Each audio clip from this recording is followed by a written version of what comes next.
तर मंडळी, आज आपण बनवणार आहोत मस्त असे छोले भटुरेवाले छोले असतात ना, ते अगदी ग्रेव्हीवाले परफेक्ट असे कसे बनवायचे अगदी सोप्या पद्धतीने मी तुम्हाला सांगितलंय. सो व्हिडिओ स्किप न करता बघा. आधी हे जे काबुले चणे असतात ना मोठेवाले, ते 1 कप चणे मी रात्री भिजत ठेवले होते, म्हणजे ते मस्त फुलून तयार होतात.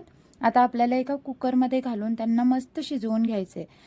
शिजवतानाच त्याच्यामध्ये काळी मिरी, लवंग, परत दालचिनीचा एक तुकडा आणि तमालपत्र आपल्याला घालायचं, म्हणजे त्याचा फ्लेवर आहे तो छोल्यांमध्ये छान उतरतो आणि आपल्या भाजीला मस्त अशी चव येते.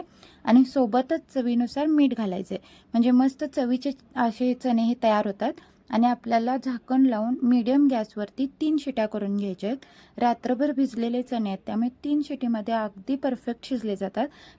जर जास्त शिजवलं ना तर छोले आहेत ते मॅश होतात आणि भाजीमध्ये छान दिसत नाहीत. भटुरे बरोबर जे आपण भाजी बनवतो ना त्याच्यात जे छोले आहेत ते असे आहेत तसे दिसले तरच ते छान दिसतं, पण ते सॉफ्ट शिजले गेले पाहिजेत. त्यामुळे 3 शिट्या परफेक्ट आहेत. आता आपल्याला यातील तमालपत्र आहे ना ते काढून बाजूला ठेवायचं आहे, कारण त्याचा जास्त स्ट्रॉंग फ्लेवर आला ना तरी सुद्धा तो बरा लागत नाही.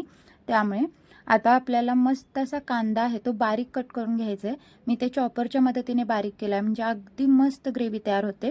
आणि टोमॅटो आहे तो आपल्याला मिक्सरमधून फिरवून घ्यायचा आहे, म्हणजे टोमॅटोची आपल्याला प्युरी बनवून घ्यायची आहे. मी ते 1 मोठ्या आकाराचा टोमॅटो घेतला आहे आणि 2 मोठे मोठे कांदे घेतले होते. आता आपण फोडणी द्यायला घेऊया. तुम्हाला हवं तर तुम्ही बटरमध्ये फोडणी दिलात ना तरी चालेल, पण मी इथे तेल वापरले. 2 चमचेसारखं तेल घालायचं आपल्याला. तेल छान तापलं ना की बारीक चिरलेला कांदा आहे तो घालायचा आहे आणि तो छान परतवून घ्यायचा. मस्त असा हलका ब्राऊन झाला पाहिजे इथपर्यंत परतून घ्यायचा, म्हणजे तो चवीला खूप छान लागतो. कांदा छान परतला की आपल्याला 1 चमच्यासारखी आलं लसूणची पेस्ट घालायची. मी ते ताजी करून घेते, त्याने मस्त असा फ्लेवर येतो, त्यामुळे ताजी करून घ्यायलाच ट्राय करा. आता आलं लसूणची जी पेस्ट आहे ना ती सुद्धा मस्त तेलावरती परतून घ्यायची. आलं लसूणची पेस्ट छान तेलावरती परतली की मग आपल्याला याच्यामध्ये टोमॅटोची जी आपण प्युरी तयार करून ठेवली होती ना ती घालायची आहे. तीही छान परतून घ्यायची आणि मग याच्यामध्ये सगळे पावडर मसाले येणार, म्हणजे अर्धा चमच्यासारखी हळद, अर्धा चमचा जिरे पावडर, 1 चमचा धने पावडर, 2 चमचेसारखं लाल तिखट आणि 1 मोठा चमचा भरून आपल्याला गरम मसाला किंवा छोले मसाला घालायचा आहे. मी ते गरम मसाला घातला, यानेही छान चव येते. हे सगळं छान तेलावरती परतून घ्यायचं. हलकं हलकं तेल रिलीज झालं ना की मग आपण उकडून ठेवलेले जे काबुले चणे होते, म्हणजे जे छोले होते ना ते याच्यामध्ये घालायचे आणि छान परतून घ्यायचं. पुन्हा चवीनुसार मीठ घालायचं. छोले उकडताना आपण मीठ घातलं होतं, त्यामुळे ग्रेव्हीच्या अकॉर्डिंग आपल्याला इथे मीठ घालायचं आहे.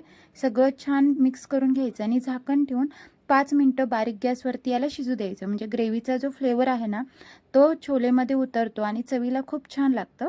इथे बघू शकता परफेक्ट असे आपले हे छोले बनवून तयार झालेले आहेत. वरून खूप सारी बारीक चिरलेली कोथिंबीर घातली मी आणि भटुरेसोबत खाण्यासाठी परफेक्ट असे हे ग्रेव्हीचे छोले जसे हॉटेलमध्ये मिळतात ना तसे आपले तयार झालेले आहेत. यासोबत खायचे जे भटुरे आहेत ना त्याची रेसिपी ही लवकरच मी तुमच्यासोबत शेअर करेन, त्यामुळे चॅनलला सबस्क्राईब करा, म्हणजे त्याचे नोटिफिकेशन्स आहेत ते तुमच्यापर्यंत पोहोचतील आणि रेसिपी मिस होणार नाही. आणि आजची रेसिपी तुम्हाला कशी वाटली मला नक्की कमेंट करून सांगा. आणि ही रेसिपी नक्की ट्राय करा. खूप मोठा तामझाम करण्यापेक्षा अगदी सोप्या पद्धतीने ही तयार आहे.